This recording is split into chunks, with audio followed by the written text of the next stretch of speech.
That's been a big problem in our actual deployments, sort of in the field. Our device, right? We take in an image that's of the back of your eye. So if you've gotten your a retinal exam before, you might have done a slit lamp examination in person. But if you've gotten a fundus photograph, they'll be shining a light through your pupil and take a photo of the back of your eye. And our algorithm takes that as input. Sometimes the images themselves are really low quality. So maybe half of the image is obscured. Maybe it's just really blurry. Sometimes there will be dust on the camera lens, and that will cause either a lesion to be obscured by the piece of dust, or potentially there'll be something on the image that looks like a lesion that's not, it's just a dust spot, right?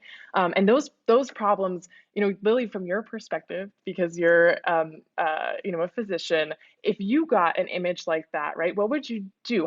In what cases would you decide that an image was associated with a patient who is diseased versus not? Would you be able to make that call? Because those are the kinds of challenges that our AI has as well, right?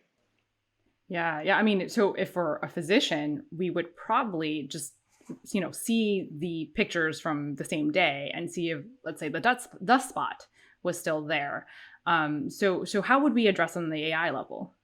That's so we could do actually something similar, which is interesting.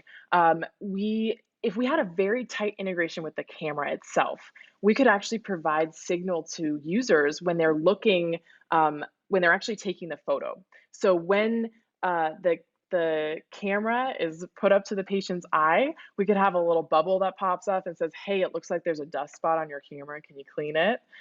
We could also maybe help them if, for instance, we see that the patient maybe has cataracts. There's some media opacity that's preventing the light from getting to the back of the eye and getting a good photo. We could tell them, hey, it looks like this patient has cataracts. Maybe try these different things to capture a good photo.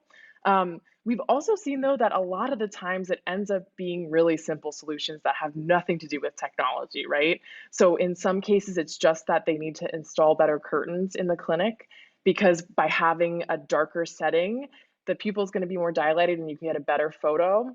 In other cases, we've seen that in certain clinics, patients will often come with personal belongings and then they'll be sitting at the camera trying to get a good photo with their purse or handbag. And maybe it's hard to get a good position. So even installing something like a shelf could potentially be helpful there. So it sounds like image capture or just getting the right pictures to put into the system in itself is challenging.